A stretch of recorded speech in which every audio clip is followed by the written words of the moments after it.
Bom, então, nessas teses, a tese da independência do domínio separados, ciência e religião como incomensuráveis, né? Praticamente como incompatíveis. Assim. São completamente diferentes nos seus domínios quanto à sua natureza, né? A epistemologia. E no artigo 2018, eles identificaram que boa parte dos cientistas do Reino Unido, cerca de 90% de 115 entrevistados, são defensores dessa tese. Inclusive, um professor da minha banca, que era o único físico da banca, né? Ele gostou muito dessa tese e disse: sou da tese de independência. Então, acho que tem uma tendência, né, dos acadêmicos em ir para essa tese aqui. Ou também a tese de conflito, como é o caso do Carl Sagan e Richard Dawkins. Outra forma de encarar a relação de ciência e religiosidade é pela tese de integração ou modelo de acomodação. Seria mais como o oposto entre tese de conflito, né? No sentido de que religião e ciência são semelhantes em seus aspectos e elas podem ser como se fossem unidas, assim, caminhar juntas, uma para enaltecer a outra. E alguns autores mostram que teólogos em escolas confessionais é comum ter essa tese, assim, né, para usar a ciência para enaltecer a religião, ou vice-versa, né, mas geralmente a ciência para enaltecer a religião. E o mundo muçulmano pode ser tomado talvez como um exemplo de tese de integração assim muito forte. Como a gente vê alguns artigos que foi algo que chamou muita atenção na revisão, que alguns autores eles começam a glorificar lá no artigo acadêmico mesmo. Não é só no discurso deles, né? É no próprio artigo eles dizem que a ciência está a serviço do Alcorão. Então seria um exemplo de tese de integração assim no mundo muçulmano. E a tese de diálogo, o modelo de compromisso, Opa. Tá. Tese de diálogo, modelo de compromisso é uma coisa mais branda, digamos assim, né? Que admite uma relativa independência da ciência e da religião, mas não ignora as possibilidades de conversação entre as duas, né? E na literatura eles mostram que Hugh Lacey, que é um epistemólogo, um filósofo da ciência, e Francis Collins, que é um biólogo britânico, são defensores dessa tese. Francis Collins, inclusive, é tido como um inimigo, digamos assim, do Richard Dawkins, né? E, de certa forma, nós tentamos defender essa tese no nosso trabalho. Achamos que ela é mais rica e mais adequada do ponto de vista da história da epistemologia. Mostrar que pode ter uma certa independência entre as duas coisas, mas tem muitas possibilidades de conversação, né? E um parênteses sobre o mundo muçulmano, que eu tinha comentado, foi algo que chamou muita atenção, como tem culturas diferentes da nossa, né? Por exemplo, um artigo da Indonésia, de autores da Indonésia, eles colocam, é um artigo acadêmico normal, e eles colocam logo no começo que a seguinte frase: os alunos usam a confiança na grandeza do Deus Todo-Poderoso como base da beleza e regularidade da natureza, sua criação. Ou seja, o começo do artigo é um artigo acadêmico, que eu estava lendo normalmente, e ali no começo eles já começam a glorificar Allah e fazer coisas assim. Eu achei meio chocante. Nossa, isso aqui é um artigo religioso ou é um artigo acadêmico? E era um artigo de ensino de ciências mesmo. E um outro estudo muito interessante também de uma pesquisadora do Senegal, ela falou que em Senegal existem as daras, né? Que formam a base do ensino do fundamental e médio do Senegal. Seriam como se fossem as escolas de lá. E nessas daras, que estão presentes em todo o país, ela mostra que os professores, no artigo dela, ela fala que os professores usam a punição física como uma ferramenta didática. Assim como usar quadros giz, uma atividade física, a punição física também é uma ferramenta didática. E os pais não se importam com isso. Eles até dizem que é importante a punição física nos alunos para manter a fé dos alunos. E o currículo lá é baseado em recitar o Corão. Parte porque falta, às vezes, quadro negro e giz e daí às vezes só acaba tendo como usar o Alcorão, e parte porque esse é um dos objetivos das Daras, e do aprendizado das ciências islâmicas. E os assuntos científicos não fazem parte dos programas de ensino. Né? Por exemplo, ela disse que acompanhou algumas aulas e o professor tinha que ensinar, acho que era a teoria do Big Bang. Ele apresentou lá o que era a teoria do Big Bang, mas no final ele disse, olha, isso é uma mentira, eu estou ensinando porque eu fui obrigado a isso pelo governo e tal, por entidades superiores a mim, mas isso é uma mentira, isso não está de acordo com o Alcorão. E isso é bastante chocante, né? O mundo muçulmano, em alguns casos, né, acredito que não seja todos, mas nesses artigos que a gente olhou, eles apontam que é bastante diferente, é uma tese de integração assim exacerbada, digamos. E algumas questões que nos próprios artigos que a gente revisou, já vários também trazem várias críticas à tese do conflito, né? Por exemplo, um artigo de 2016, ele fez várias entrevistas com cientistas do Reino Unido e identificaram Dawkins como um deturpador da imagem pública da ciência. O que não deixa de ser irônico, porque o Richard Dawkins ele ocupou por vários anos a cátedra em Oxford de propagador da imagem pública da ciência, se não me engano é o nome da cátedra.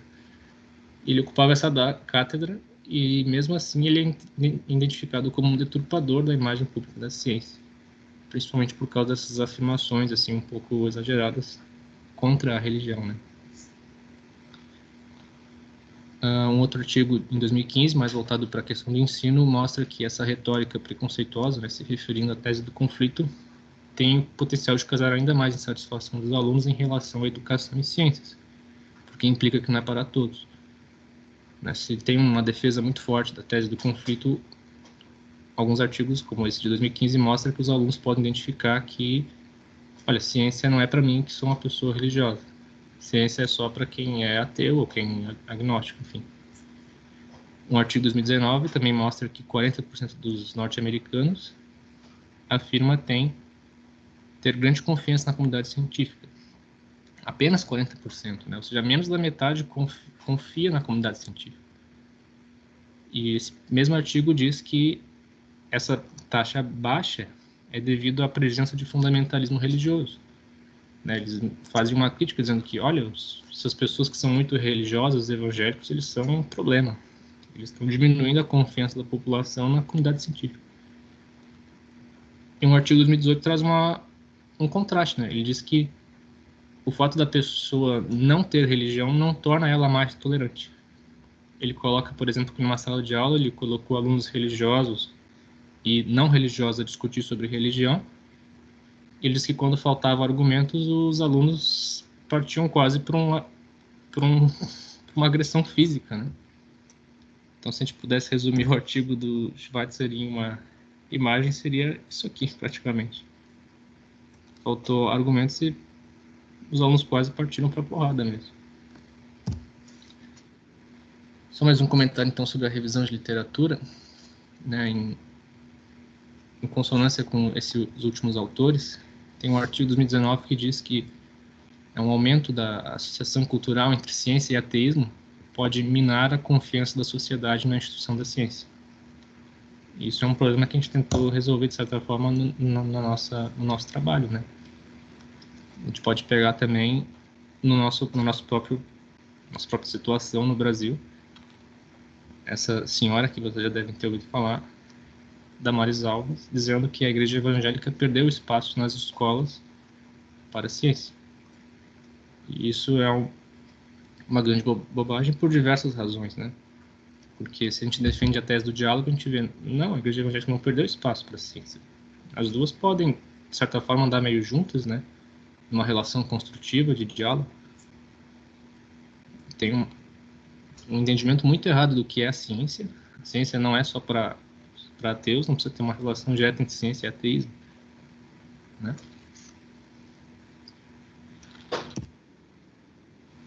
Bom, e dito isso, nós chegamos então ao nosso autor, um dos nossos autores do referencial teórico.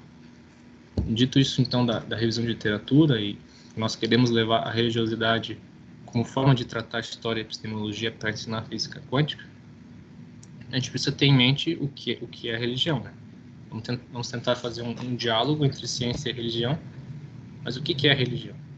Por isso que a gente foi, então, para o William James, que traz uma boa discussão sobre isso. Em vez de religião, a gente preferiu o termo religiosidade, porque dá a ideia de algo mais pessoal. O James coloca no começo do livro dele, por exemplo, que ele vai separar a religião em duas grandes áreas. Ele coloca que vai traçar, então, uma grande linha divisória que atravessa o campo religioso. De um lado fica a religião institucional, de outro fica a religião pessoal. E a religião pessoal é que nos interessa nesse nosso trabalho. Porque se a gente quer tratar o que os cientistas acreditavam, o que o Planck, o Einstein e os outros acreditavam, a gente está preocupado com a religião pessoal. Não nos interessa muito a religião institucional na forma de culto, de clero e de algo como uma instituição, né? Isso, o próprio James, acho que isso também não interessava, ele também focava para a questão da religião pessoal.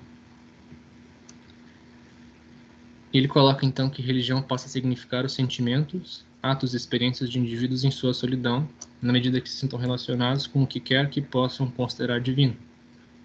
E essa frase aqui, ela é bem importante, que ela parece que ela abre bastante o leque, né? Porque foge da dicotomia entre ter ou não religião.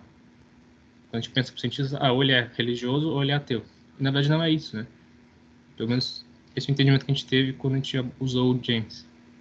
Por exemplo, se a gente pega um cientista que tinha um estado de contemplação muito grande pela natureza, né, a gente já pode, quem sabe, considerar isso como uma experiência religiosa, mesmo que uma experiência religiosa mais baixa, né?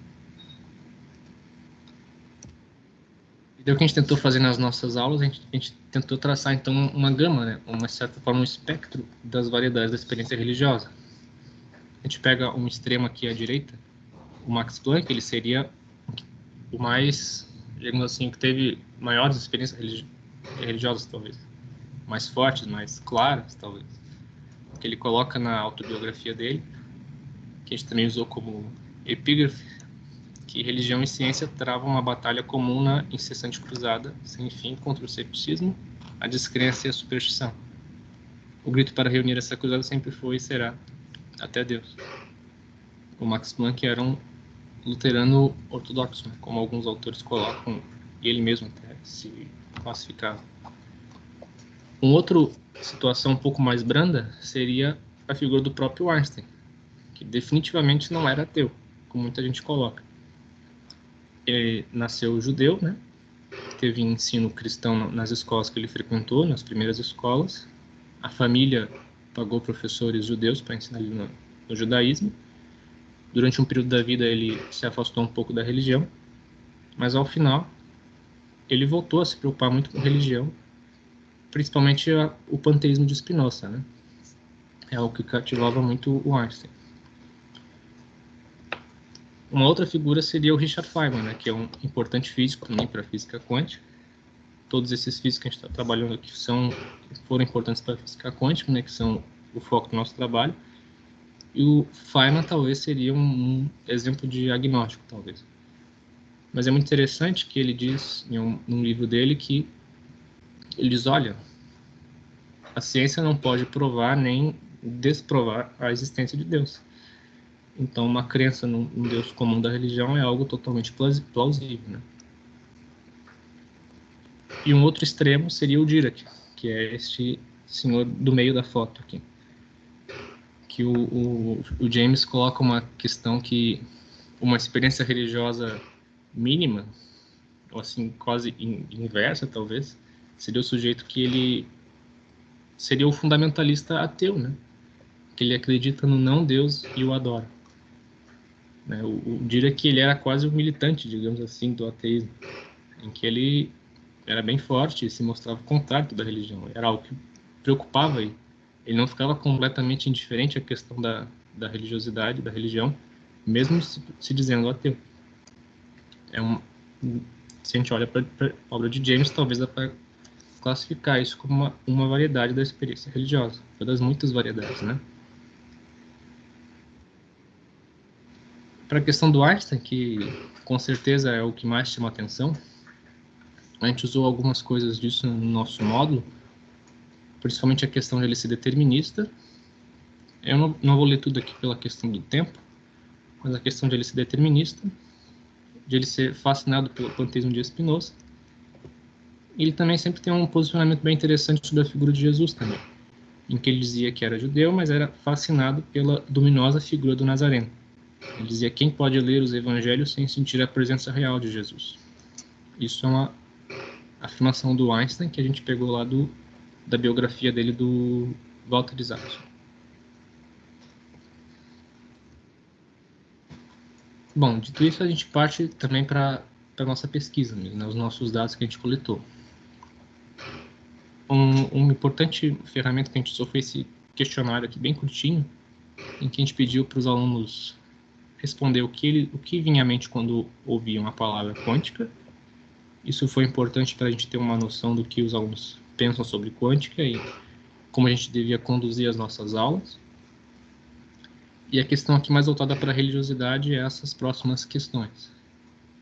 Pedimos para eles listar os cientistas que eles lembravam e se eles acreditavam que esses cientistas tinham alguma crença religiosa ou se eles acreditavam que eram todos ateus. A primeira análise a gente fazia com um programa chamado Eramutec. Eu vou mostrar aqui rapidamente para vocês uma figura que eu achei bem legal do que dá para fazer com essa primeira questão. E essas outras duas questões a gente analisou com o SPSS e a gente construiu ao final de tudo nosso trabalho um gráfico com AutoCAD. Aqui essa primeira questão que eu mostrei para vocês, quântica, evidentemente não é um interesse dessa apresentação aqui analisar a fundo isso, mas eu mostro aqui rapidamente para vocês porque eu achei muito interessante isso. Quando os alunos respondiam ali o que vem à mente quando você ouve quântica, eles respondiam diversas palavras, né? As palavras mais repetidas ficavam como círculos maiores. Por exemplo, ao centro aqui nós temos física, porque vários alunos responderam que vinha à mente física. Quanto mais afastado é porque menos alunos responderam, menos vezes, e não responderam também em palavras do centro aqui, né? Por exemplo, aqui no canto superior esquerdo, a gente vê que teve um aluno que respondeu que veio à mente com quântica, palavras como cartas, profeta, astros, esoterismo e tarô. Ou seja, nada a ver com o conteúdo físico de verdade, né? Isso foi uma análise interessante para a gente, porque a gente pôde ver até em que grau teve presentes noções de misticismo quântico, né? Com relação ao termo quântico.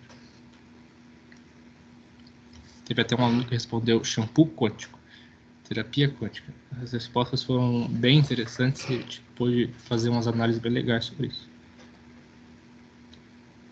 A listagem dos cientistas, né? Aqui pegando só um recorte de uma das escolas, a gente aplicou isso em 2018 em 13 escolas, um total de 291 alunos, e depois replicou isso em 2019 para uma escola só. Esse aqui é um recorte para uma escola, Flores da Cunha, em Porto Alegre, 100 alunos. E nessa escola, esse padrão foi observado em todas as escolas, né? O Einstein sempre era o mais citado, seguido do Newton. E às vezes algumas variações entre Galileu Galilei e Stephen Hawking. Charles Darwin também bem citado. Algo que chamou a atenção nessa escola aqui foi que um cientista que eles lembraram também foi Fernando Haddad, com 2 citações. Também teve Tony Stark, em algum lugar aqui, que era uma época que estava tendo o filme dos Vingadores, né? Bruce Banner. As respostas foram bem interessantes da gente analisar. A questão de se acreditavam que cientistas tinham crença religiosa ou não. As respostas foram bem diversificadas, mas a gente observou alguns padrões, né? E classificou essas respostas em grupos.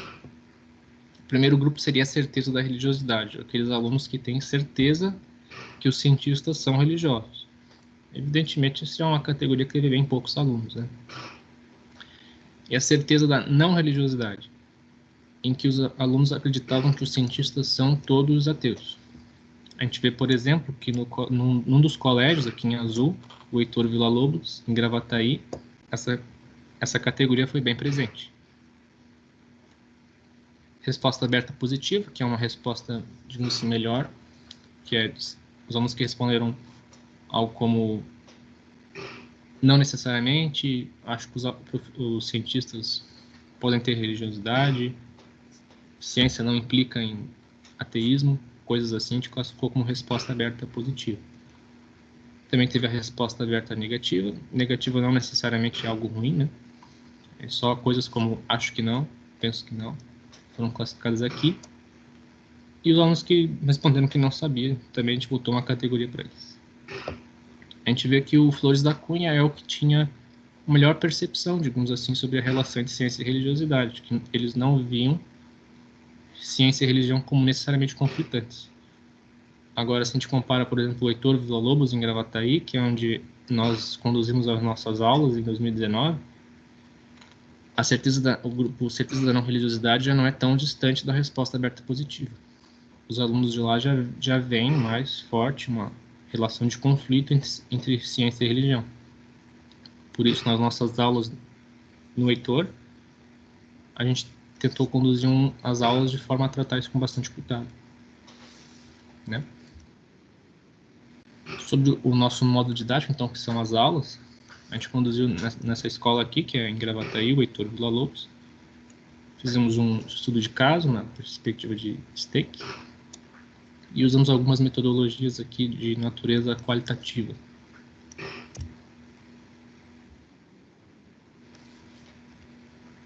Como eu tinha dito para vocês, né, aqui uma listagem dos encontros com os conteúdos. Se vocês forem olhar a lista de conteúdos, vocês vão ver que tem muitas coisas aqui mais de física, né, como radiação de corpo negro, efeito fotoelétrico e por aí vai. Porque o nosso objetivo era ensinar física quântica. Mas então, ao longo das aulas, nós mencionávamos os cientistas por trás desse desenvolvimento científico.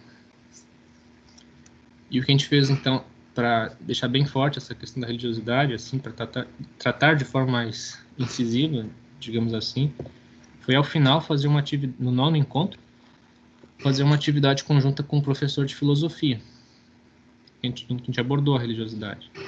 Porque, por exemplo, o professor de filosofia poderia trazer uma discussão interessante sobre o que é panteísmo, por exemplo.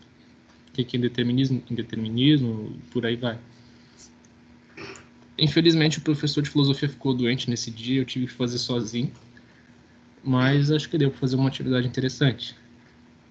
A atividade que guiou a aula nesse dia foi a atividade que a gente chamou de Quem Eu Sou, em que a gente fazia os panfletinhos e entregava para os alunos, né, em duplas. A gente colocava dicas de quem era o cientista que a gente estava falando. E sem pesquisar na internet, só tentando lembrar pelo que a gente conversou em aula, eles tinham que tentar descobrir quem era e depois conversar com o resto da turma. Por exemplo, aqui do Einstein. A gente botava onde ele nasceu, o número 3 ali, acredito no Deus de Spinoza, uma coisa que a gente comentou ao longo das aulas, e outras coisas afins que a gente, sobre o Einstein, e eles tinham que tentar entender, descobrir quem era o cientista que a gente estava falando. E daí o que a gente fez com relação à nossa revisão de literatura é que esses grupos que a gente chamou de certeza da religiosidade, certeza da não religiosidade, resposta aberta, a gente viu que esses grupos aí, essas categorias, elas eram muito parecidas com aquelas categorias que a gente enxergou na revisão de literatura. Por exemplo, a certeza da religiosidade pode ser encarada como uma categoria de acomodação. A certeza da não religiosidade, categoria de conflito. Resposta aberta positiva, como uma categoria de diálogo. E resposta aberta negativa, como categoria de domínios separados. E o grupo incerto continuou igual, porque esse não tinha na literatura, né? E a gente aplicou, ao final das aulas, um questionário de novo, com várias questões de física e questões da religiosidade também. Eram 4 questões de religiosidade, aqui eu trago 2. A primeira, os cientistas que fazem da ciência sua carreira profissional não podem ter qualquer religiosidade, sob pena desta interferir em sua posição. teve 27 respostas, a maioria botou que discorda fortemente, que é o número 1. Não podem ter qualquer religiosidade? Não, não é verdade. Eles podem ter uma religiosidade. Mas mesmo assim, mesmo com as aulas, a gente observou que teve alguns alunos que marcaram concordo fortemente. Mas a gente pensou, bom, talvez esses alunos não tenham entendido direito a questão, estava meio confusa. Aí teve outras questões. Essa aqui, bem clara, né? Religiosidade e ciência são incompatíveis. A maioria se encaminhou para discordo fortemente. Mas mesmo assim, teve um aluno que botou que concorda fortemente. Daí a gente chegou à conclusão que ou era um aluno que, mesmo com as aulas, ainda continuou achando que religiosidade e ciência são incompatíveis, né, na categoria de conflito, ou pode ser um aluno que faltou todas as aulas, que teve um aluno que faltou todas as aulas, mas ele respondeu o questionário mesmo assim. Foi um aluno que apareceu só na última aula, que foi uma confraternização, ele apareceu só para comer e respondeu o questionário. Como era anônimo, a gente não tinha como saber. Então, mesmo assim, mesmo ao final da aula, a categoria de conflito, que foi uma categoria que a gente tentou amenizar, ela esteve presente. Mas a categoria de diálogo, a gente observou desses questionários que a gente aplicou, que ela é a mais... onde teve mais alunos, né? E por fim, eu apresento aqui um gráfico, não vou discutir ele em detalhes com vocês aqui, não é o objetivo, mas se a gente pega algumas teorias da pesquisa qualitativa que eu utilizei, eles permitem a construção de alguns gráficos, né, com alguns eixos temáticos. Que a gente optou pelos eixos que guiaram o nosso trabalho, né, que é ciência e religiosidade, os temas do nosso trabalho, né, ciência e religiosidade, história e epistemologia e representação social. A gente vê, por exemplo, a categoria de diálogo, que é um CD aqui, no topo, né, naquele extremo. Ela está mais no sentido de ciência e religiosidade como compatíveis, né, categoria de diálogo, vê uma compatibilidade entre ciência e religião. Ela também, digamos, ela vai no sentido de história e epistemologia mais acurada. Porque da literatura a gente vê que a categoria de diálogo ela é a que faz mais sentido do ponto de vista epistemológico. E também os alunos que estavam na categoria de diálogo, nos questionários finais, a gente via que eles respondiam mais corretamente às perguntas de conteúdo físico mesmo. Então a gente fez uma elevação no sentido de mostrar que os alunos dessa categoria encaminharam para uma representação social para o universo reificado, afastando do consensual. Isso são termos do autor que a gente consultou, né, o Moscovitch, mas em palavras mais simples, é dizer, representação social reificada é dizer mais próximo do que os cientistas acreditam como certo para a física quântica. Então, esses alunos da categoria de diálogo, eles responderam mais corretamente, né? E, por fim, né, o que a gente pode dizer desse trabalho que foi feito é que a gente conseguiu valorizar um pouco os alunos, né? Que, no fim de qualquer trabalho em ensino ou educação, isso tem que ser uma questão importante, né? Que a gente tentou mostrar que eles também são importantes e que eles podem participar da atividade científica, independente das crenças que eles tenham, de onde tenham vindo, se são pobres, ricos, cristãos ou ateus, ou qualquer outra coisa que eles acreditem. A ciência em uma sociedade livre, que é um tema que o Feyerabend fala, né? Ele tem uma obra que se chama A Ciência em uma Sociedade Livre, né, que nós procuramos divulgar, alinhados à visão dele, não faz qualquer tipo de discriminação desse tipo. E é isso. Desculpa, eu me prolonguei, eu acho. Não, tá muito bom, André, obrigado. Okay. Então nós vamos... Obrigado mesmo. Vamos fazer uma rodada de discussão. Não sei se alguém gostaria de começar. Está aberto para perguntas, comentários.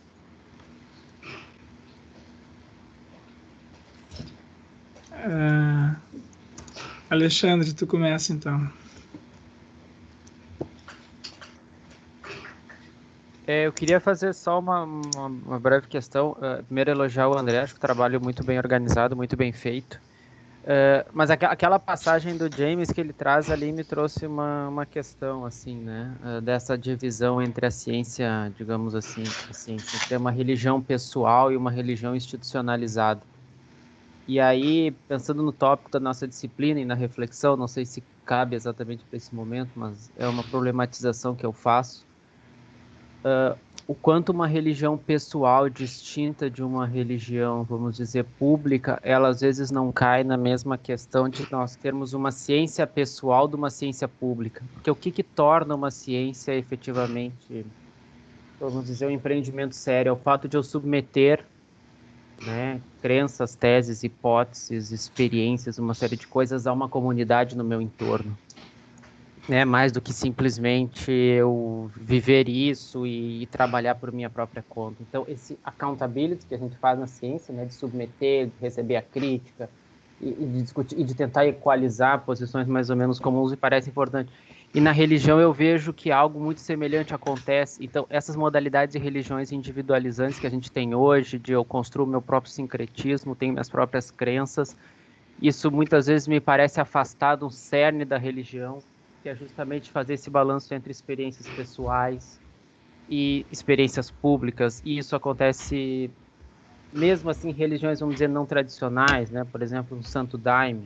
Se eu vou experimentar o Daime por minha própria conta, ter minhas próprias experiências, me relacionar com ele da forma como eu entendo, eu muitas vezes posso correr riscos, né? Corro altos riscos se eu não estou no contexto de uma comunidade que sustenta isso.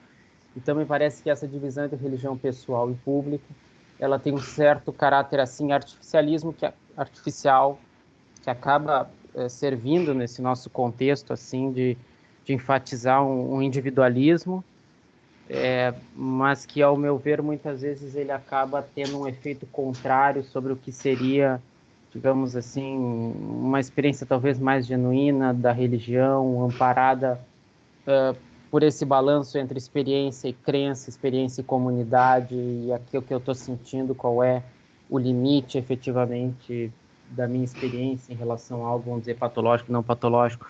Então essa é uma questão que me levanta, não toca diretamente, talvez, né, no cerne da tua tese, mas é uma questão que eu trago também para o nosso debate aqui. É isso.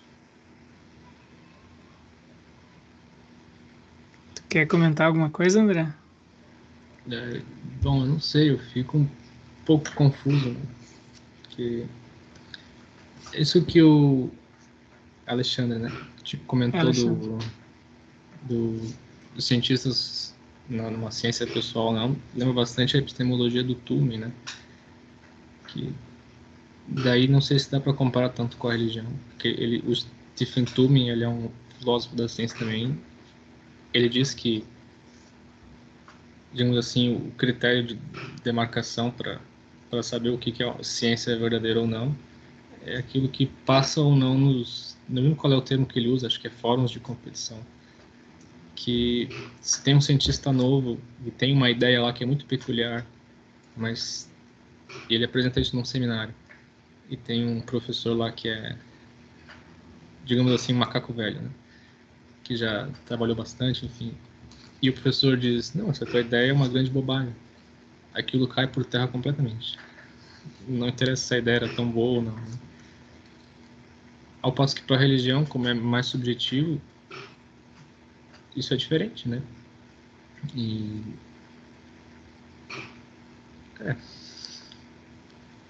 não sei se dá para comparar tanto na questão da ciência com a religião nesse ponto, né? Isso eu acho que eu mais atrapalhei do que contribuir com a questão do Alexandre. Vamos ver aqui, o Vinícius está com a mão levantada. Fala, Vinícius. Não sei se conseguiu me ouvir agora. A tua voz está meio robótica. Tá. Tirei o fone agora, melhor. Quer? Eu tirei o fone agora, ficou melhor. Tá horrível a tua voz. O que aconteceu? Ele engoliu uma vitrola, professor. Não se ouve ele, não tem como. Não dá para ouvir. Ô, Vinícius, arruma o teu microfone aí. Alguma coisa no teu aparelho. Depois eu passo de novo a palavra para ti, tá? Vamos ver quem mais. É o digitar também, acho que ele vai botar no chat. Sim, pode digitar também. Tu tá botando já? Tá, vamos ver aqui. Tá legal. Digita aí que aí eu leio e aí a gente, o André responde. Alguém mais gostaria de falar? Vamos ver. Wilton, tu gostaria de dizer alguma coisa? Pode ser. Eu gostei muito da dissertação. Obrigado, André, por dividir conosco. Eu achei interessante a questão ali do William James, né? Que importa muito o conceito de religião, religiosidade e de uma experiência pessoal individual, né? Entender então, a experiência individual com algo que aquele indivíduo interpreta como divino. Eu acho que aqui é uma ponte entre uma religiosidade, um aspecto religioso e a ciência. Acho que a pessoa que tem esse entendimento, ela tende àquele grupo do diálogo, né? do compromisso, de duas coisas que podem contribuir à questão da religiosidade e da ciência, digamos, pura. Né? Enfim.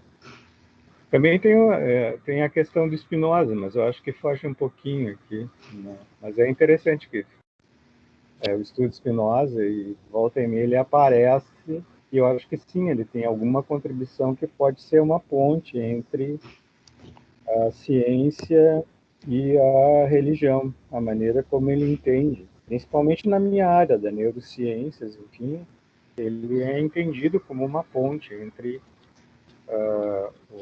um conceito de Deus, o conceito dele, e o que a neurociência entende de experiências individuais. Não sei se eu contribuí, mas foi isso que eu pensei, lendo a dissertação e agora ouvindo, André. Muito obrigado, André. Obrigado, Wilton. Wilton, obrigado. A questão do Spinoza, ele chama atenção porque é o Einstein que defendia o Spinoza, né? E quando o Einstein falava, todo mundo parava para ouvir, né? E não é um consenso a questão do Spinoza na comunidade científica, né? Na parte da física, né? Mas há um bom número de cientistas que se mostrava defensor da visão do Spinoza. Para a quântica, os mais famosos, acho que era o Einstein, o Schrödinger, o famoso gato de Schrödinger, e acho que o Niels Bohr também era um pouco. Uma questão que tu falou também, que a questão da religiosidade do James como pessoal encaminha para a tese do diálogo e compromisso. Só cuidado que compromisso é uma outra tese, né? Tem a tese de compromisso, tem a tese de diálogo. A tese de compromisso é aquela dos integração. Como é que é o nome? É tese de diálogo ou modelo de compromisso, sim. Que é só uma outra nomenclatura, né? Mas é justamente isso que tu tinha dito, né? Se a gente toma a ciência institucional, no nosso trabalho a gente identificou que, de repente, não dá para defender a tese do diálogo. Porque a religião institucional, né? Por exemplo, se a gente pega os exemplos mais marcantes da religião, da instituição da Igreja Católica, onde teve uma perseguição a alguns cientistas, né, na idade renascentista, né, no exemplo clássico do Galileu Galilei, né, do Giordano Bruno, a gente vê que ciência e religião institucional talvez não possam ser tomadas na tese de diálogo. Agora, se a gente pega essa vertente do James, que ele diz que a ciência é algo pessoal, né, na nossa linguagem, não sei se está completamente certo ou não, porque foi uma interpretação nossa, né? A gente falou, não, pode ter um diálogo sim, porque os cientistas são religiosos, eles têm experiências religiosas nessa fala do William James. Então, eu acredito que sim. Ok, alguém mais gostaria de falar? Eu gostaria de falar. Vai lá. Também parabenizar o André, assim, uma ótima apresentação e a dissertação também. Muito obrigado por ter partilhado. Para mim foi muito bacana, porque tem 2 anos que eu comecei a dar aula no ensino médio, né, público aqui da Bahia, Legal. E com alunos terraplanistas, Sim. assim, e me deparando direto com esses desafios, né? Aluno que me pergunta assim, professor, Jesus Cristo e Oxalá é a mesma pessoa? E aí eu tenho que me virar nos 30 para tentar responder uma pergunta dessa. E aí você falou, André, eu achei bacana que você abriu uma possibilidade no seu texto, e também agora também você expôs talvez algumas barreiras que eu não sei como a gente pode transpor, porque eu acho que no contexto dos adolescentes, a religião enquanto instituição ainda é mais forte do que esse aspecto pessoal, uma vivência pessoal na boa parte deles, né? E na própria aula eu conversava às vezes sobre religiosidade, né? Sobre o que eles entendiam que era você amar um ente invisível que você nunca... Como é que você realmente ama a Deus ou simplesmente afirma isso porque você aprendeu que tem que amar a Deus? Você ama a Deus igual você ama a sua mãe ou é um tipo de amor diferente? Eu tive várias discussões com os alunos, né?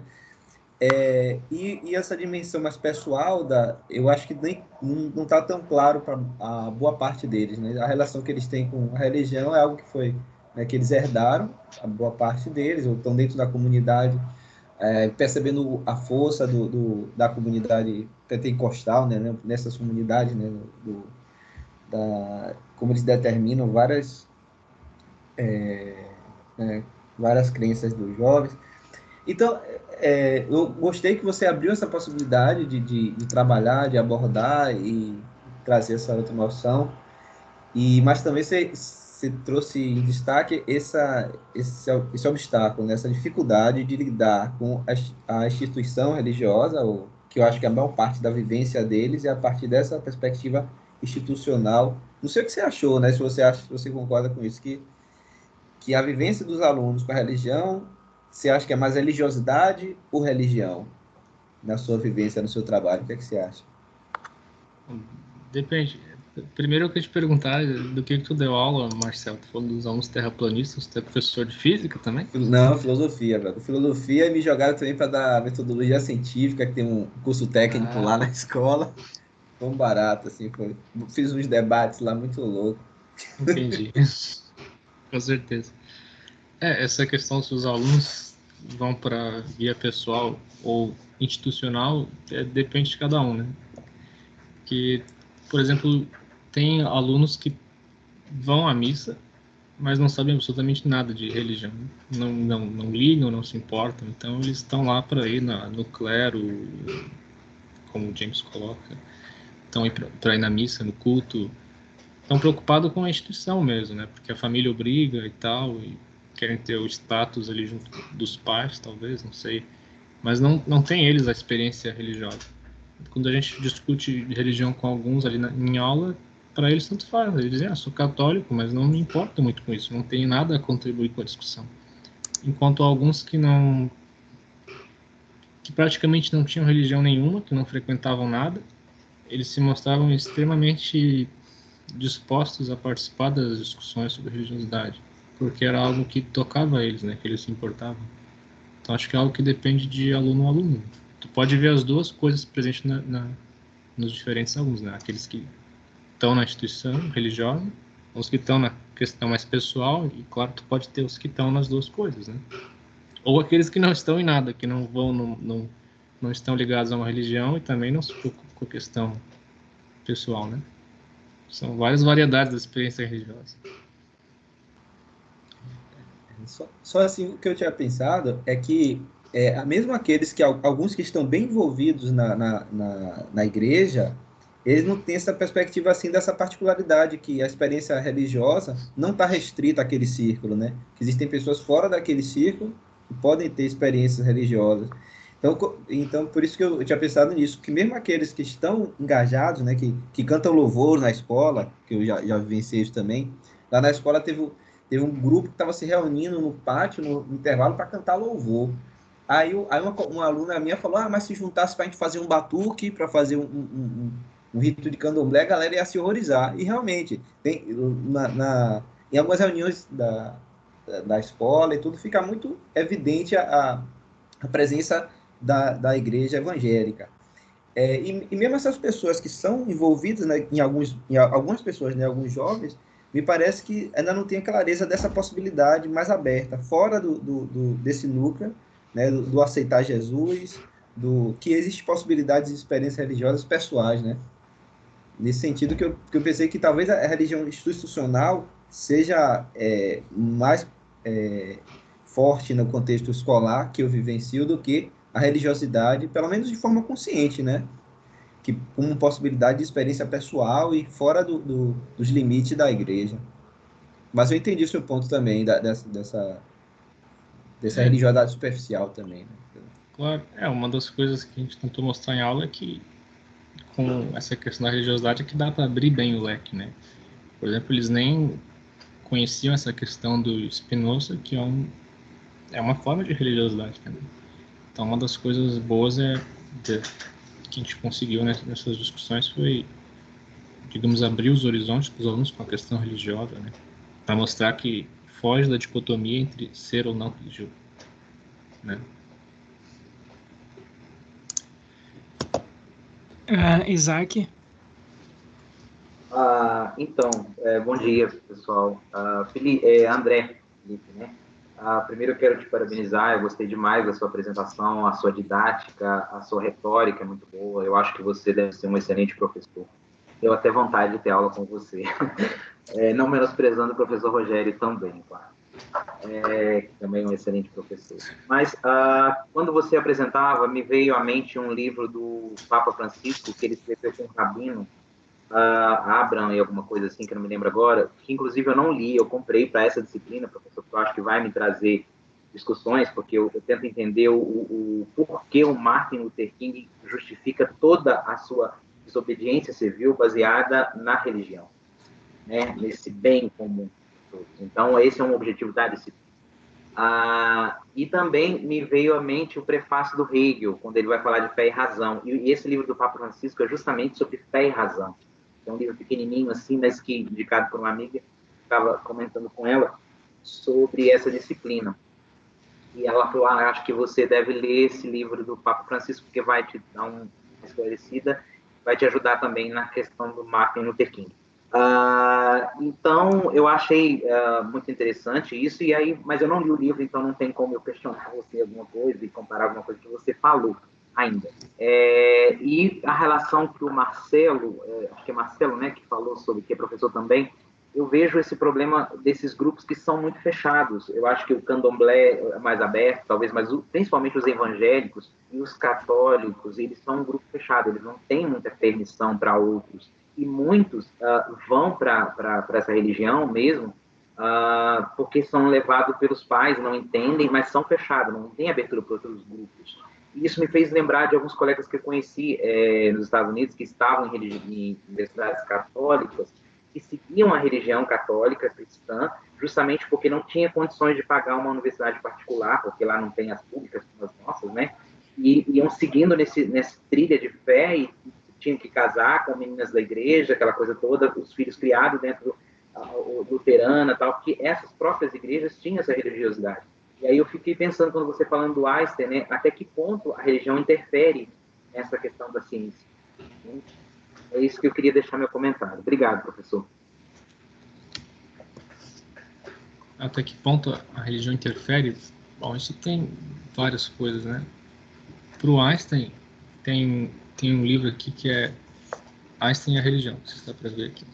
Einstein, do Max Jammer, que é um colega de trabalho do Einstein, ele fez uma pesquisa extensiva nisso. É difícil a gente mapear com certeza quais pontos da religião influenciaram o trabalho científico do Einstein. Mas um que é notório assim é que o Einstein era determinista. E isso é muito provável influência da religião, porque ele nunca se mostrou ateu, mesmo que panteísta, ele foi sempre contrário à figura do ateísmo, né? Sempre achava que tinha algo que regia, de certa forma, o universo, né? Então, a religião influenciou nesse sentido.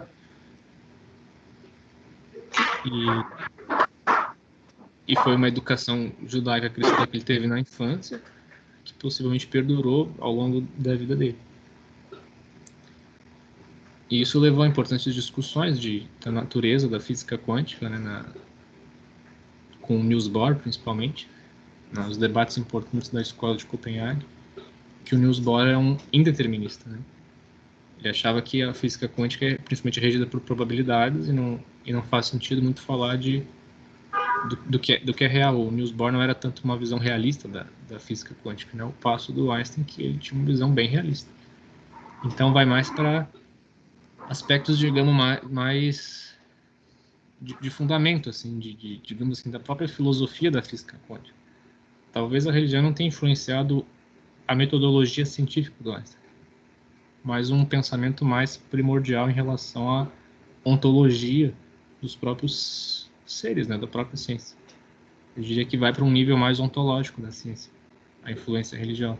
Pode ter influências em outras questões, por exemplo, ele herdou alguma grande disciplina das escolas confessionais que ele presenciou, né, que ele frequentou. Mas daí isso é mais difícil mapear. Mas pode influenciar também. Certo?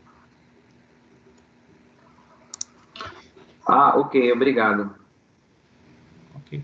Desculpa, porque tive um pequeno tumulto aqui agora, mas tudo bem, obrigado. Vamos ver aqui. Mariana e Vinícius, vocês gostariam de dizer alguma coisa? Vinícius, estão aguardando a pergunta no chat, não entrou ainda. Estão conseguindo me ouvir agora? Agora sim. Bom, Aí, então era a internet mesmo. Era só a internet que estava com problema. Tá. Tá bom. Fala então. Tanto que eu tentei mandar a mensagem e não foi. Mas eu conseguia ouvir vocês falando, tudo mais. Só eu não conseguia falar e não conseguia mandar mensagem. Tá bom, acontece. Não, eu não sei se já foi feita essa pergunta, mas é mais relacionada a uma questão de esclarecimento de se tu chegou a apresentar aquelas teses de conflito, tese da independência para os alunos, e se tu chegou a mostrar, tu mostrou qual que era a maioria que estava sendo adotada. Não, eu achava que fugia um pouco o escopo do nosso trabalho. O objetivo era ensinar a física quântica e mostrar que os cientistas tinham uma religiosidade, né? Até poderia, mas daí não fugiu talvez o nosso objetivo, ou por questão de tempo, mas a gente não chegou a apresentar.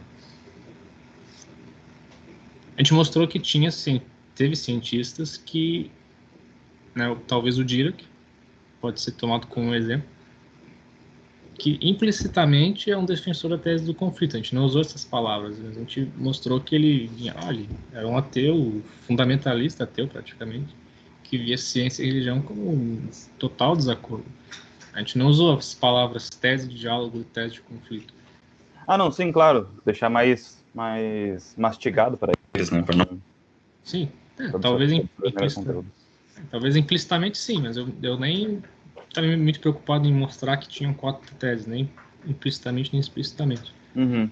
Mas eu acredito que implicitamente eu acabei falando disso. Eu fiquei pensando como que isso poderia influenciar na resposta deles e no teu resultado final ali. Bom, o resultado é final, né? Pleonasmo. Mas no teu resultado... Mas como tu não mencionou explicitamente, então provavelmente não deve ter tido nenhuma influência.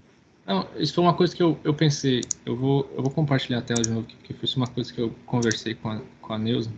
Tá vendo aí o gráfico, aquele final? Sim, tô. A gente viu que a categoria de diálogo foi o que teve uma aproximação para o reificado, né? Que os alunos responderam mais corretamente. Se eu fosse um defensor da categoria de conflito, dizer que ciência e religião são conflitantes, eu poderia ter esse morrinho aqui igual na CCL, na categoria de conflito. Né? Seria isso, eu ia dizer, olha, eu fui um defensor da categoria de conflito, mesmo ela sendo, digamos, meio inacurada do sentido de história e epistemologia, mas eu ensinei a física quântica corretamente. Né? É por isso que é uma questão do estudo de caso do Stake, que a gente disse que usou. O objetivo do estudo de caso de Stake ele diz lá, o Stake, isso num livro dele, que é a particularização e não a generalização.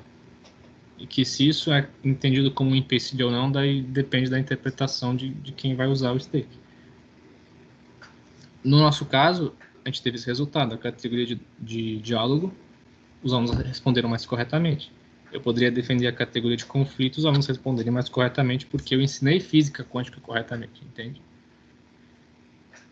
Mas não dá para dizer que o meu trabalho ele é generalizável para qualquer situação, entende? Nessa situação específica, a gente teve esse resultado. Não sei se isso ajuda ou não. Não, ajuda sim. Obrigado. Ok. Vamos ver aqui, a Mariana e o Wilton estão com a mão levantada, mas como o Wilton já falou, eu vou passar a palavra para a Mariana primeiro, tá, Wilton? Parabéns, André, gostei muito da tua dissertação e acho que é super importante ter essa discussão. Eu não tive física desse jeito, muito legal. E aí eu queria, não sei, fazer uma observação sobre a questão do misticismo quântico, que eu descobri agora, pesquisando, depois que isso é o termo técnico, entre aspas, né, para essa coisa. Eu não sabia que se chamava assim, essas ideias, né, mais alternativas, para dizer o mínimo, sobre a física quântica. E aí eu tava pensando se isso... Porque eu primeiro, quando eu li o teu texto, eu fiquei pensando, pô, será que isso é misticismo? Porque, segundo a definição do James, não tem muito a ver, né? Mas aí eu fiquei pensando se não seria uma espécie de... se é que é baseado em alguma experiência pessoal, do tipo das que o James descreve, se não é uma espécie de solidificação, assim, em crenças da experiência, né? É que também ninguém tem a experiência da física quântica, então é difícil de entender como é que isso se constrói, né? Eu fico pensando, talvez misticismo seja uma palavra confusa para isso.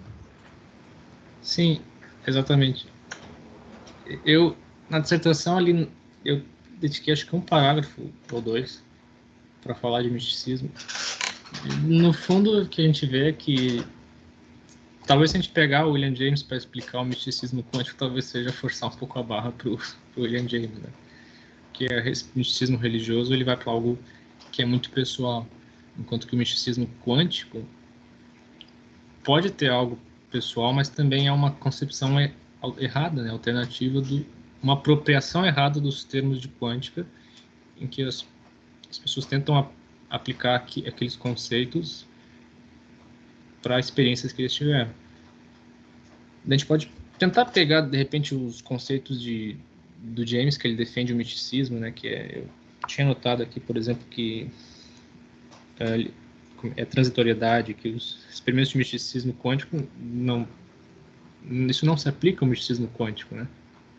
Não é questão de ser duradouro ou não, nem tem duração nenhuma. O misticismo quântico é uma coisa completamente diferente. Não tem a qualidade noética, inefabilidade, passividade, né? E daí possivelmente não seja um estado de misticismo verdadeiro.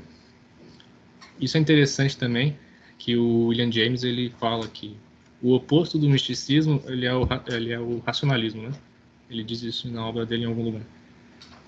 Isso é interessante que linkou com o Feyerabend, que é um filósofo da ciência que a gente usou.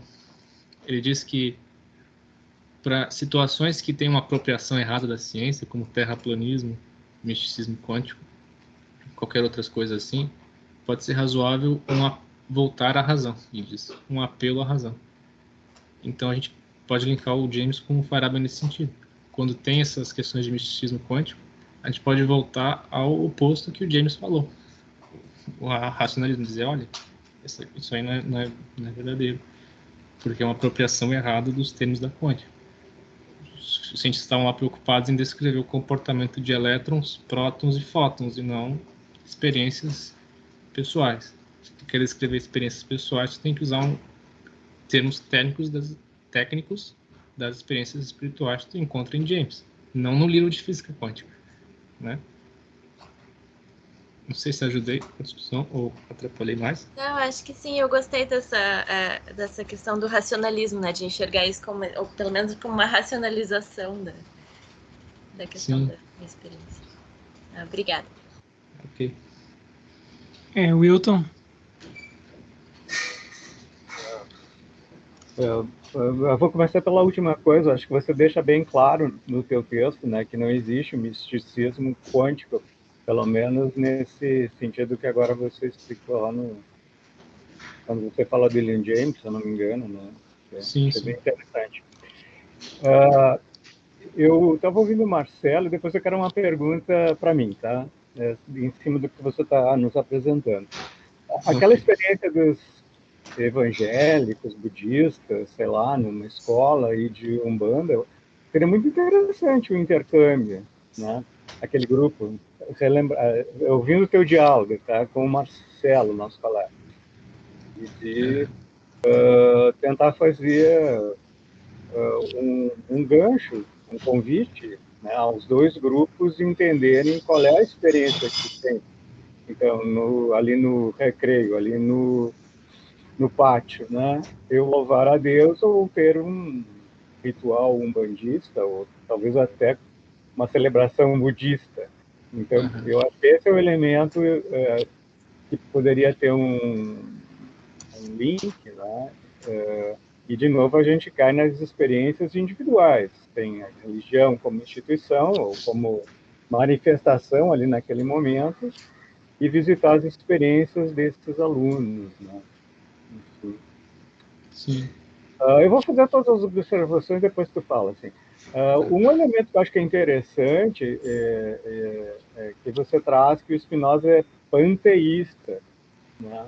Isso é uma discussão e a maioria dos autores espinosistas, eles não aceitam que Spinoza seja panteísta, né? Então, Deus e o mundo são coisas diferentes, né? Isso, enfim, eu acho que aqui também pode ser uma ligação com a própria física que eu não sei fazer, tá? Então, Deus ao causar, eu sempre tenho isso como a Marilena Chauí é uma autora que, enfim, a mais importante autora aqui do Brasil de estudo Spinoza, ela que diz assim, uma frase bem simples: Deus ao causar-se causa o universo inteiro. Então, o universo inteiro não é Deus. E aí, sei lá, uma discussão gigantesca. Né?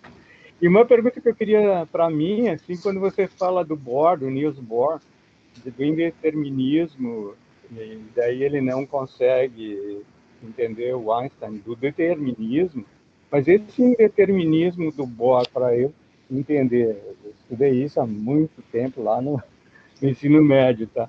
Esse indeterminismo, ele não tem um certo determinismo? Ele não obedece a alguma lei? Ou é indeterminado mesmo? Assim? Enfim, eu achei muito interessante o teu texto, me fez pensar. Então, essas coisas que eu estou dividindo contigo aqui. Né? Então, resumindo, três aspectos. Assim. A questão das experiências, né? Então, ali do grupo que o Marcelo descreveu, numa escola, eu convidei o professor tentar convidar. Né? Quando eu estava fazendo mestrado em filosofia, eu disse, bom, essa seria a minha intenção, ensinar Spinoza para um grupo de crianças, né? Entende? Então, que seria assim, esse grupo evangélico, o grupo umbandista, eles não podem ter um diálogo das experiências individuais, independente das manifestações. Então, um está louvando, o outro está dançando, e convidar as experiências, né? A questão do Spinoza, acho que daí a questão do panteísmo, se você sair do panteísmo, talvez ajude você. E a pergunta direta para mim, se no indeterminismo do Bohr, por trás desse indeterminismo, existe um determinismo ou é indeterminismo mesmo? Obrigado, hein? Muito legal tua tese e dissertação. Ok, obrigado. Bom, para a questão do diálogo entre budistas, evangélicos ou qualquer outro, né, do candomblé, enfim, isso eu não sei responder ao certo, né, porque foge muito ao meu escopo, né, meu trabalho é de ensino de física, e daí botar os alunos para discutir a natureza da religião, enfim, é algo que caberia bem para uma aula de filosofia, eu acho, mas aí de física já seria mais complicado. Tem que tomar cuidado, eu acho, né, porque tem um artigo ali que eu mostrei que o cara botou os alunos a discutir religião e os alunos partiram para porrada uma hora, então tem que tomar cuidado para não chegar nesse ponto. Mas se a gente vai para essa via de religiosidade pessoal, né, eu acho que é possível, porque você pode pegar de repente mostrar que houveram cientistas assim, evangélicos não, né, mas cristãos de forma geral, Eu não conheço, mas eu acredito que deva existir também cientistas budistas. Pelo menos tinha ali na física alguns alunos de doutorado que diziam que frequentavam ali. Tem um centro budista, acho que é Três Coroas aqui, né, no Rio Grande do Sul, que eles iam lá frequentemente, falavam disso. Então, de repente, você pode pegar, nessa via de religião pessoal, você pode pegar exemplos de pessoas comprometidas com a ciência que tinham essas experiências religiosas, né, essa opção religiosa. E agora, para o candomblé, eu já realmente não sei se daria para fazer por essa via, né? E, bom, a questão do Bohr, ela é bem interessante, né? Porque a escola de Copenhague, que era defendida pelo Bohr e pelo Heisenberg, eles eram muito positivistas, né? Não é que eles nem se preocupavam com o que era real ou não. Eles diziam, se tu não pode fazer medição, não faz nenhum sentido tu discutir isso. Não foge do escopo da física, se tu não pode fazer medição, e tu entra num campo metafísico, praticamente, né? Não foge do escopo da física, da ciência. Já o Einstein, ele não acreditava muito nisso. Não, podemos falar sobre coisas que não podemos fazer medições. Enquanto o fóton não está sendo medido, ele existe como partícula. Já o Bohr diria que isso não faz sentido.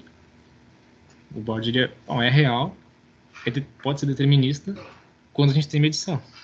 Quando a gente não tem medição, é indeterminado. Não faz sentido falar disso. Acho que é nesse sentido aí. Sim, esses assuntos aí são complicadíssimos, né? Porque mistura, assim, um pouco de filosofia da linguagem com teoria empírica, né? Então, tem a questão do que a gente observa na realidade, as teorias que a gente tem para fazer predições observáveis com o significado das palavras. Tá, mas deixa eu ver aqui, o Vinícius está com a mão levantada, Vinícius, ou é de antes? É de antes. Ah, tá. Então eu acho que ninguém mais está com a mão levantada, eu gostaria de também fazer umas perguntas. Primeiro é o seguinte, André, eu gostei muito do teu trabalho, achei bem legal. Eu acho que a tua apresentação, né, dos diversos modos de relação, das diversas relações possíveis que pode haver entre religião e ciência, eu acho bem interessante chamar atenção para isso, porque às vezes fica parecendo que só há uma maneira, né, das coisas da ciência e da religião se relacionarem, quando tu vai analisar de fato a posição dos cientistas e de religiosos, tu vê que existe uma variedade de alternativas possíveis, né? E argumentos mais para uma, mais para outra. Mas minha questão para ti é a seguinte: no teu trabalho ficou parecendo que essas alternativas elas são meio que exclusivas, né, ou excludentes. Então é como se a gente tivesse assim, tu mesmo dissesse assim que tu ia procurar defender uma delas, né, em detrimento das outras. Então, por exemplo, tu acha que tu defendeste a posição do compromisso, ou mais do diálogo, em detrimento da posição, por exemplo, de conflito entre ciência e religião, né? Mas a minha pergunta para ti é a seguinte: se tu não acha que como existe uma variedade de religiões e uma variedade de disciplinas científicas, se não existe a possibilidade de haver conflito entre algumas delas de alguns tipos de religião e alguns tipos de ciência, e ao mesmo tempo em que há domínios separados para outras, acomodação para outras e compromissos para algumas outras, engajamento, diálogo entre algumas outras. Quer dizer, tem alguns tipos de religiosidade que parecem de fato ser conflitantes com a ciência, tem alguns tipos de teorias científicas que parecem ser incompatíveis com essas formas de religiosidade, né? Então, se a gente pega versões assim fundamentalistas da religião, elas parecem de fato ser conflitantes com a ciência, mas nem toda religião é fundamentalista. Então para essas outras religiosidades que não são fundamentalistas, aí tu pode ter outras alternativas, né, de relações. Então não me parece que essas alternativas, as 4 que tu apresentaste, eles sejam assim excludentes, né, ou é assim ou é assado, é assado. Parece que pode haver uma mistura, não? O que tu acha? Só para dizer que eu também tenho essa sensação de que diferentes religiões podem ter pode ser adotada diferentes teses em relação ao conflito ou não conflito da religião. Eu acho que eu estou me sentindo na minha banca de novo. O professor levantou uma pergunta parecida, assim, que quando na primeira versão da dissertação, eu não tinha escrito explicitamente que eu me posicionava numa. E daí ele tinha dito que, olha, se tu vai tratar isso, tu naturalmente tem uma defesa de alguma delas. Né? E daí eu escrevi que eu me posicionei na tese do diálogo. No fim das contas, foi o que a gente tentou fazer. Primeiro porque a gente acha que ela é mais adequada do ponto de vista da história e epistemologia. Né? Defender a categoria de conflito, olhando alguns artigos e a epistemologia, no caso do Feyerabend, mas outros autores também, a gente vai ver que a tese do conflito ela não é correta, né? Ela não faz muito sentido. Que a ciência não é superior à religião porque se baseia em fatos exclusivamente. Até lembrando o artigo do Bertrand Russell, que o senhor compartilhou. Mas agora a questão da religiosidade incompatível com a ciência, eu acredito que sim, que deva ter formas de experiência religiosa que são incompatíveis com o fazer científico. Mas a questão é que, no nosso contexto de física quântica, os cientistas que a gente escolheu, a gente não observou isso.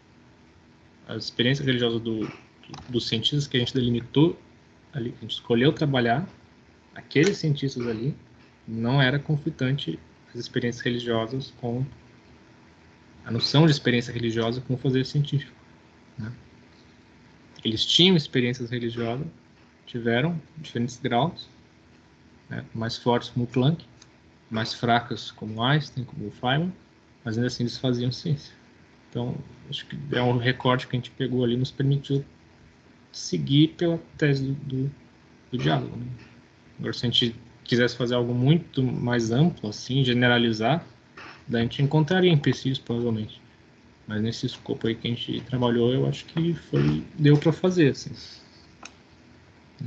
A minha impressão é que a gente usa a palavra religião, a gente usa a palavra ciência, mas se a gente for ver assim o que as pessoas fazem mesmo, né, como as pessoas se comportam, e são coisas muito diferentes que são feitas sob o nome, sob a rubrica de religião e de ciência, né? Então tem ciência de tudo que tem a matemática, tem a física, tem a biologia, tem sei lá, ciências humanas, né? Sim. Que são coisas muito, muito diferentes. Tem gente que fala nas ciências jurídicas, por exemplo, ciência do direito, são coisas muito diferentes, né? Os critérios, assim, as metodologias, os objetos são muito, muito diferentes uns dos outros. A história, por exemplo, né? Então, a gente entra no critério de... A rigor, eu ficaria até inclinado a dizer assim, não existe a ciência. Existem ciências particulares, né? Da mesma maneira com religião. Não existe uma coisa chamada a religião, eu ficaria inclinado a dizer, né? Existem diversos tipos de instituições, bom, existem instituições religiosas, existem teologias, né? Teorias religiosas, existem experiências religiosas, existem morais religiosas, enfim, existem uma variedade de fenômenos e eles não são unificados. Existem várias morais religiosas, existem várias teorias religiosas, várias instituições religiosas, mas não há religião, né? Então a gente aglomera essas coisas todas sob a palavra religião, mas no fundo que tem uma multiplicidade de coisas, né? Então, em alguns desses casos me parece haver conflito, claramente haver conflito, né? Então, né, quando digamos o livro do Galileu foi proibido, estava no índice católico, né? No índice dos livros proibidos da igreja, ficou 300 anos. Ali claramente tinha um conflito, certo? Mas tinha conflito entre a religião institucionalizada e a ciência, sem supor que existe a ciência com letra maiúscula, né? Não vale assim. Houve um conflito dos católicos com a astronomia, né? Houve eles não estavam aceitando o que os astrônomos estavam dizendo ali. E o dó... Sim. Desculpa a interrupção, mas eu me lembro, quando você fala isso, que para mim estudar religião é estudar a história do poder. É muito claro isso para mim. E grande parte, principalmente o cristianismo, ele vem com essa carga do poder. Né? E aí, quando vocês falam desse conflito, isso para mim se torna cada vez mais claro. Mas posso estar errado. Me corrija, por favor. O aspecto assim do poder, os aspectos políticos, institucionais, fazem parte disso que a gente chama de religião. Tá? Para James é um aspecto secundário, mas não é, enfim, tu não pode excluir isso do âmbito da religião, porque muitas pessoas entendem por religião justamente esse aspecto institucional. Então, né, dizer assim, eu acho que claramente houve e há ainda conflitos entre esses aspectos, né, institucionais das religiões e os aspectos, e a ciência, ou pelo menos algumas teorias científicas, não todas, né? Agora, se tu enfatiza na religião, se tu pega, por exemplo, um tipo de religiosidade, como, por exemplo, a do Dalai Lama, budista, o Dalai Lama tem uma metafísica quase inexistente, né? Se tu vai ver, assim, a metafísica do Dalai Lama é mínima, quer dizer... Então, ali é muito difícil tu achar qualquer tipo de conflito entre o que ele diz e qualquer teoria religiosa, né? E se tu for pegar, por exemplo, o que dizem os católicos hoje, né, a doutrina oficial da Igreja Católica hoje, ela é conciliatória com relação às ciências, né? Ela é compatível com a ciência, não tem conflito ali, né? Mas se tu for pegar os fundamentalistas evangélicos ou os fundamentalistas católicos, que tem também, ou os muçulmanos, aí claramente tem conflitos, né? Me parece que há conflitos. Então, eu ficaria tentado a dizer que não tem uma única relação entre ciência e religião, porque religião, muitas coisas podem ser consideradas religiosas e muitas coisas podem ser consideradas científicas, certo? Então, essa é minha opinião só, André, só outra coisa que eu queria chamar a atenção também é sobre a história desses conflitos, né? Essa história dos conflitos da religião, sobretudo do cristianismo com a ciência, ela foi nos últimos, ela não é tão clara quanto parece, tá? Se a gente for pegar os livros dos historiadores da ciência, a história é ambígua, né? Porque as principais, a gente ficou com esse legado muito forte, com essa narrativa, digamos assim, né? De uma narrativa de conflito, sobretudo por esses episódios, por exemplo, como da inclusão do livro de Copérnico no índice dos livros proibidos, né? Então a gente ficou com essa impressão. Mas a história é bem mais nuançada, se tu for ver bem, né? Porque em primeiro lugar, as instituições que deram origem à Revolução Científica foram criadas pela Igreja, certo? Então, por exemplo, Copérnico era um bispo, né? Exatamente. E as universidades, né, as universidades que foram os principais centros assim de formação acadêmica, intelectual, e que produziram, resultaram, né, na Revolução Científica, elas foram criadas pela Igreja, né? Elas foram criadas no final da Idade Média pela Igreja. Então foram instituições religiosas que em boa medida resultaram na Revolução Científica. E então tem muitos vai e vens nessa história, vocês entendem? A relação da própria Igreja católica, depois protestante, com a ciência, ela não é unívoca, não é monolítica. Houve muito vai e vem, tá? Então não dá para a gente fazer um julgamento do tipo assim, tudo ou nada. Mesmo esses episódios de perseguição religiosa, os casos de cientistas que foram perseguidos ou condenados, tem gente que fala muitos cientistas foram condenados à morte por causa das suas teorias científicas.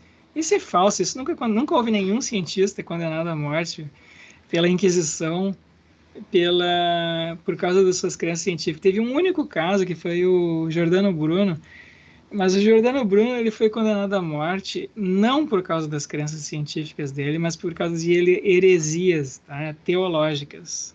O fator da condenação dele foram heresias teológicas e não as teses científicas.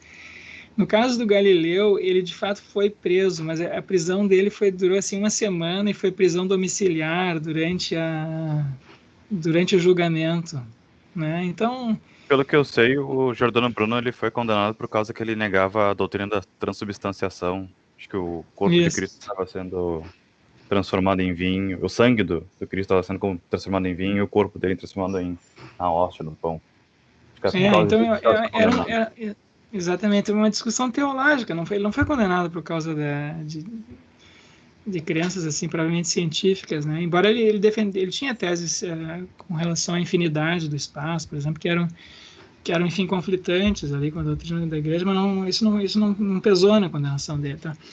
Então a gente tem uma narrativa assim que a gente herdou, né, dessa ideia e que a gente herdou sobretudo dos filósofos do início do século XX, positivistas lógicos, por exemplo, Bertrand Russell, né, essa geração ali do início do século XX, em que tinham atitudes assim filosoficamente abertas, assim antirreligiosas, né, em boa medida.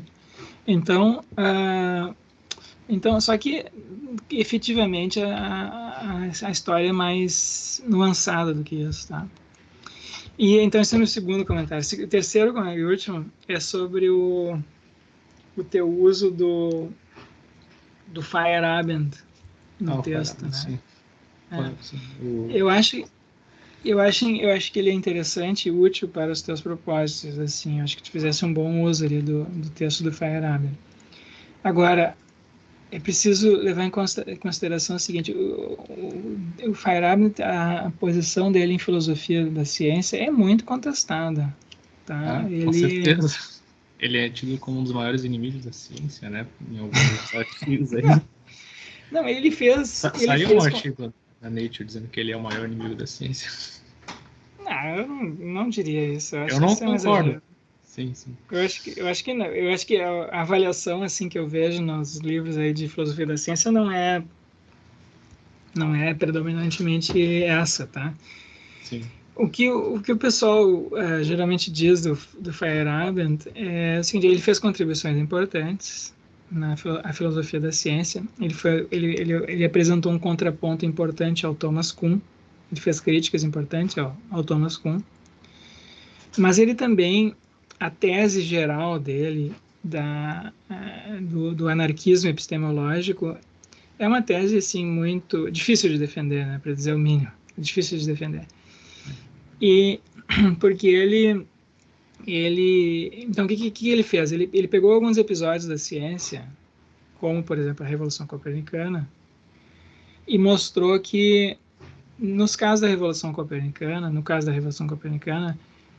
essa revolução só aconteceu porque os cientistas da época, Copérnico, Galileu, os cientistas assim, principais da época, romperam com o método científico, certo? Então eles não elaboraram as suas teorias com base naquilo que eles estavam observando. Então, quando a gente olha para o céu, né, a gente vê que o Sol está se movendo, a Terra está parada. Essa é a impressão que a gente tem, né? A gente parece que o Sol está se movendo e a Terra está parada. A nossa impressão sensorial é de que a Terra está parada e que o Sol é que está se movendo, as estrelas estão se movendo.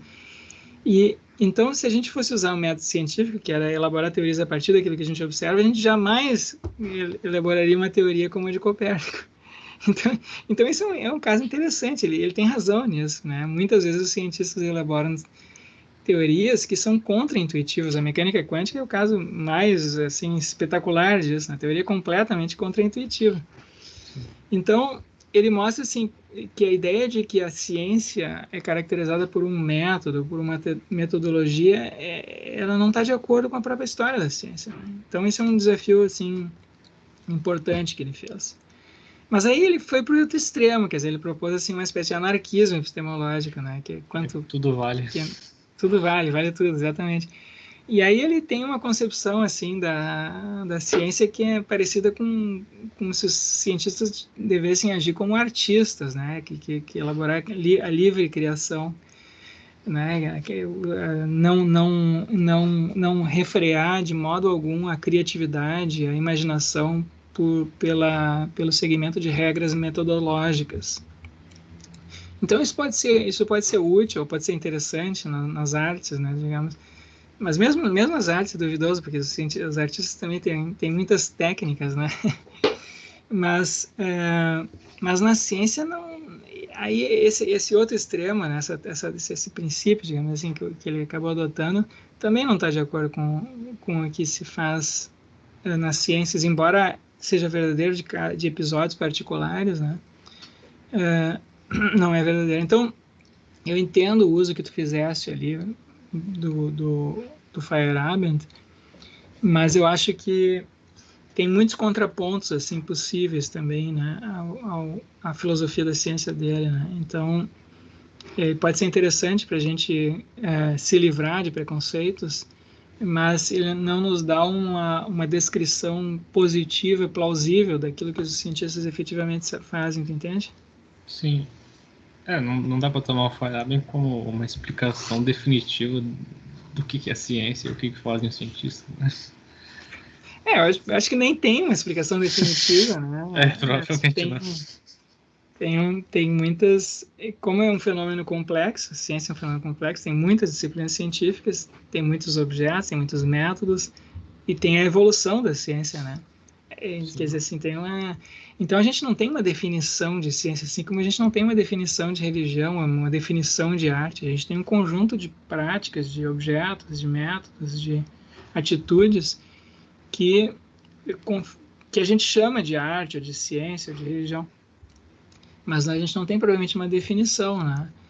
Então, agora, a gente pode ser mais fiel ou menos fiel a isso que a gente de fato observa nesses diversos domínios, né? Sim. Sobre o Feyerabend isso é bem interessante, porque é sempre uma parte onde o circo pega fogo, né? Porque é muito polêmico o Feyerabend. Mas eu não sei se forcei um pouco a interpretação do Feyerabend, mas a questão do tudo vale, não sei se eu tentei interpretar não como o cientista tem que ser um artista, no fundo até é um artista, né? Mas no sentido de que ele pode ter todos os métodos científicos, não um único, né? E ele escolhe aquele que ele quer trabalhar, né? Se ele vê que ele vai coletar dados e induzir uma lei geral, ele está trabalhando no método indutivo. Agora, se ele vai trabalhar com a hipótese antes, e depois tentar coletar dados, é um método hipotético dedutivo. Agora, se ele vai fazer talvez a física quântica, ele vai para um método contra-indutivo, talvez. Então, no sentido, todo vale, todas as metodologias valem. Ele pode escolher que melhor lhe servir, né? Tem uma parte do trabalho do Feyerabend que é provocação pura, né? Assim, está provocando ali. Então... Voodoo, exagera um pouco. Exatamente. Então, né? Por exemplo, eu lembro que tem um livro dele agora, que eu não lembro qual é que é o livro. Sabe que geralmente tem a orelha do livro, geralmente se põe algumas informações a respeito do autor, né? O autor é austríaco, nasceu no ano tal, estudou com não sei quem, fez isso, fez aquilo, escreveu aquilo. Aí tem um dos livros dele em que ele colocou o mapa astral dele na orelha. É uma viagem. É uma provocação, né? Assim, então, a crítica que se faz ao Feyerabend com relação a isso é o seguinte: tudo bem, né? Nós não podemos, os cientistas, é bom que os cientistas sejam maximamente livres na elaboração de hipóteses novas, que eles não se vejam assim constrangidos a seguir o que outros fizeram. Mas a gente precisa de um critério na ciência para eliminar hipóteses também, né? A gente precisa de uma liberdade para criar, mas a gente precisa de critérios para eliminar. E o Feyerabend não nos dá nenhum critério para eliminar. Como é que eu decido, né? Como é que eu decido qual que é melhor? E aí, nesses critérios assim, de decisão, ele deixa tudo aberto. Então, a gente fica... Numa filosofia da ciência, a gente quer tanto uma explicação de regras, ou ausência de regras, enfim, de como é que os cientistas elaboram hipóteses, mas também como é que eles escolhem hipóteses. E essa segunda parte é que fica faltando na filosofia do Feyerabend. Ele vai dizer que nem cabe ao cientista, né? Ele vai dizer que tem que ter fóruns democráticos e deixar para o povo escolher o que quiser, daí fica uma bagunça. Pois é, isso efetivamente é implausível, né? Se É não democrático, mas não é real, né? É um pouco Não, difícil. eu acho que não há democracia na ciência, nem na filosofia. Quer dizer, se não se faz esse tipo de as escolhas científicas não são feitas pelo voto, nem pela vontade das pessoas, né? Embora é uma coisa, é algo que tem uma dinâmica interna própria ali, né? Que acaba determinando a escolha de hipóteses e ela não é completamente arbitrária nem desregrada. Embora essa a crítica dele seja importante, que às vezes essas regras atrapalham. Mas aí é uma questão de tu refinar as regras, ajustar, né? E não ficar preso sempre às regras que tu usou no passado. Mas, enfim, essa discussão é uma outra discussão. Vinícius, tu queria falar? Não era eu, era. Eu acho que era a Mariana que tava com a mão levantada. A Mariana? Eu vi o som, Eu parece. tinha esquecido de abaixar só. Ah, tá. Mas então tá, pessoal, vamos, já é quase meio-dia, vamos encerrar por aqui. Eu semana... esqueci. Vinícius Sim. e Wilson são a mesma pessoa, né? Às vezes se confundo, desculpa. Agora que eu vi que a minha mão tá levantada todo esse tempo. Não vi. A gente não sabe se o Wilson. A gente não sabe se o Wilson e o Vinícius são a mesma pessoa. Pode ser que sejam. É uma dualidade, né? Que nem o Elfo e o Ricardo. Wilson e o Vinícius. Bom, então continuamos daqui. Semana que vem é carnaval e então não teremos nosso encontro. A gente se encontra de novo na semana seguinte. E aí a Mariana vai apresentar o ensaio dela. Certo, Mariana? Certo. Então tá. Tem alguma coisa que a gente tem que... Alguma Sim. parte que a gente tem que ler, alguma coisa assim, alguma dica, alguma coisa? Tem o ensaio dela. O ensaio tem 10 páginas, então um pouquinho mais. Tá. Então é bem... Não é 300. Não, é bem mais simples. Não é 300 páginas que nem a do André. É o meu trabalho de dissertação, Mariana. Como é que tu conseguiu escrever 300 páginas, cara? Eu não consigo nem escrever 15 num capítulo direito aqui. Eu tava inspirado, foi o Bafairado embaixou em mim, eu acho. Meu orientador tá reclamando que eu tô escrevendo pouco. Peraí que eu vou desligar aqui a gravação. Tá.